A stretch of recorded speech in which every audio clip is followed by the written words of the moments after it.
নমস্কার বন্ধুরা, পনির দিয়ে দুর্দান্ত একটা রেসিপি আপনাদের আজকে করে দেখাবো। এই রেসিপিটা এতটাই দারুণ হয় যে এই রেসিপিটা যেদিন করবেন সেদিন চালটা একটু বেশি করে নেবেন, তা না হলে ভাতে কম পড়ে যাবে। আর বেশি কথা বাড়াবো না, তো রেসিপিটা দেখে নেওয়া যাক।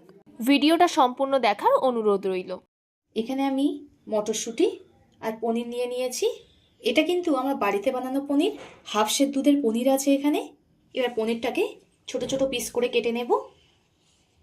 আমি আমার মতো পিস করছি, আপনারা যেমন খুশি পিস করে নিতে পারেন।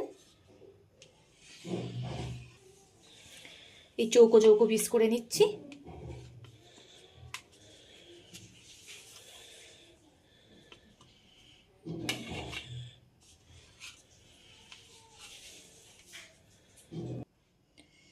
দেখুন হাফ সের দুধের কতটা পনির হয়েছে, আর পনিরগুলো কত সুন্দর শক্ত হয়েছে, দেখেই আপনারা বুঝতে পারছেন। পনির বানানোর ভিডিও এই ভিডিও ডেসক্রিপশনে দেওয়া থাকবে, সেখানে গিয়ে দেখে নেবেন। এবার চলুন রান্নাটা শুরু করা যাক। কড়া গরম হতে বসিয়ে দিয়েছি। কড়ার মধ্যে দিয়ে দেব সাদা তেল। তেলটা খুব ভালো রকমই গরম করে নিয়েছি, দেখেই বুঝতে পারছেন। এবার এর তেলের মধ্যে পিস পিস করে কেটে রাখা পনিরগুলো দিয়ে দেব। পনিরগুলো একটু ভালো করে ভেজে নেব। বন্ধুরা, পনিরগুলো ভেজে ঠান্ডা জলে বুড়িয়ে রাখবো। ঠান্ডা জলে বুড়িয়ে রাখলে পনির নরম থাকে আর শক্তও হয়ে যায় না। তাই আপনারাও চেষ্টা করবেন বাড়িতে যখন পনির রান্না করবেন, পনির ভেজে সঙ্গে সঙ্গে ঠান্ডা জলে তুলে রাখা। পনিরগুলো আমার ভাজা হয়ে গেছে, খুব একটা ভাজবো না, ঠিক এমনই করে ভেজে নেব। এই বাটিতে ঠান্ডা জল নিয়েছি, নর্মাল টেম্পারেচারের জল, সেটাতে পনিরগুলো তুলে রাখবো। সব পনিরগুলো আমি ঠান্ডা জলে তুলে রেখেছি। ওই তেলের মধ্যে দিয়ে দেব দুটো বড় সাইজের পেঁয়াজ কুচি। পেঁয়াজগুলো আমি লম্বা লম্বা করে কেটে নিয়েছি। পেঁয়াজগুলো একটু ভালো করে ভেজে নেব।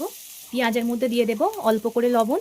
এই লবণটা দেওয়ার ফলে পেঁয়াজগুলো পুড়ে যাবে না, খুব সুন্দর করে ভাজা হয়ে যাবে। পেঁয়াজটা একটু ব্রাউন করে ভেজে নিয়েছি।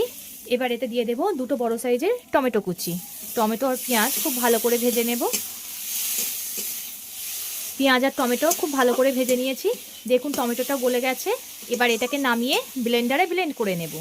এটা কিন্তু ঠান্ডা করার পরেই ব্লেন্ড করতে হবে, গরম অবস্থায় ব্লেন্ডারে দেওয়া যাবে না। তা আমি ঠান্ডা করে ব্লেন্ড করে নেব। আমি পেঁয়াজ আর টমেটো ঠান্ডা করে ব্লেন্ডারে ব্লেন্ড করে এনেছি। এদিকে কড়া বসিয়ে দিয়েছি, দিয়ে দেব সর্ষের তেল। তেলটা গরম হয়ে গেছে। ওই তেলের মধ্যে ফোড়নের জন্য ব্যবহার করব এক টুকরো দারচিনি আর একটু কাঁচা জিরে।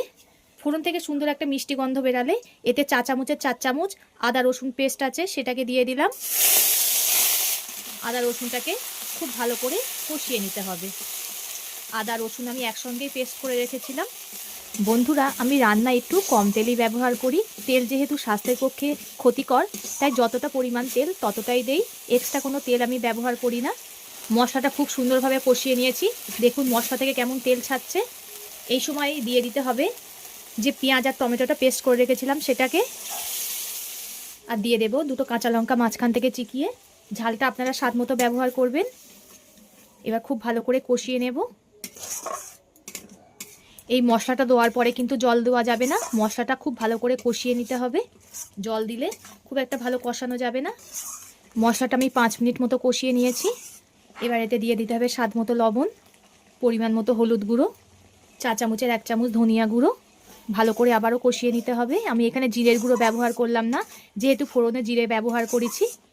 আবারও কিছুক্ষণ কষানোর পর এখানে অল্প ছানা নিয়েছি, ছানাটাকে হাতের সাহায্যে হালকা করে ম্যাশ করে এর মধ্যে দিয়ে দিতে হবে।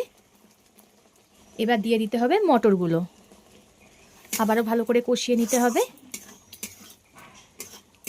ছানাটা খুব একটা বেশি ম্যাশ করার দরকার নেই, হালকা হাতে ম্যাশ করে নিলে হয়ে যাবে। একটু দানা দানা মতো থাকলে গালে পড়লে খেতে বেশি ভালো লাগবে।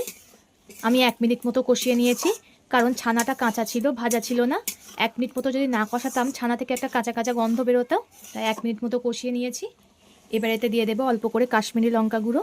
আপনারা চাইলে এটাকে স্কিপ করতে পারেন। আবার একটু কষিয়ে নিতে হবে। যত কষাবেন খেতে তত বেশি ভালো লাগবে। বন্ধুরা, আপনারা কে কোথা থেকে দেখছেন কমেন্ট করে জানাবেন। আপনাদের সুন্দর সুন্দর কমেন্ট পড়তে আমার খুবই ভালো লাগে। আর এইভাবে পাশে থেকে আমাকে সাপোর্ট করে যাবেন। আপনাদের সাপোর্ট না পেলে আমি কখনোই এগিয়ে যেতে পারবো না। আমার খুব ভালো করে কষানো হয়ে গেছে, দেখেই বুঝতে পারছেন। এবার যে পনিরটা জলে ভিজিয়ে রেখেছিলাম, জলটাকে ফেলে পনিরটা এর মধ্যে দিয়ে দিলাম। পনিরটা দিয়ে একটু হালকা হাতে মশলার সঙ্গে কষিয়ে নিতে হবে। যাতে পনিরটা ভেঙে না যায় সেদিকেও খেয়াল রাখতে হবে। আপনারা রুটি, ভাত, পরোটা যে কোনো কিছু দিয়েই খেতে পারেন। আর খেতে তো দারুণ হয়, একবার হলেও ট্রাই করবেন আর কমেন্ট করে জানাবেন কেমন হয়েছে। আর এত দারুণ হয় খেতে, মাছ মাংস ফেলে এটা খেতে ইচ্ছা করবে। তখন ঘরে পনির থাকলে মনে হবে এই রেসিপিটাই করে খাই। কথা বলতে বলতে আমার খুব সুন্দরভাবে কষানো হয়ে গেছে। এবার এতে দিয়ে দেব পরিমাণ মতো জল। আপনারা যদি একটু শুকনো খেতে চান জলের পরিমাণটা একটু কমিয়ে দেবেন। এবার ঝোলটাকে ফুটিয়ে নেব। ঝোলটা দেখুন খুব ভালো রকমই ফুটে গেছে। এবার এতে দিয়ে দেব অল্প করে কাসৌরি মেথি। আবারও ভালো করে ফুটিয়ে নিতে হবে। আপনারা এইভাবে বাড়িতে একবার ট্রাই করবেন মটর পনির, দারুণ লাগে বন্ধুরা খেতে।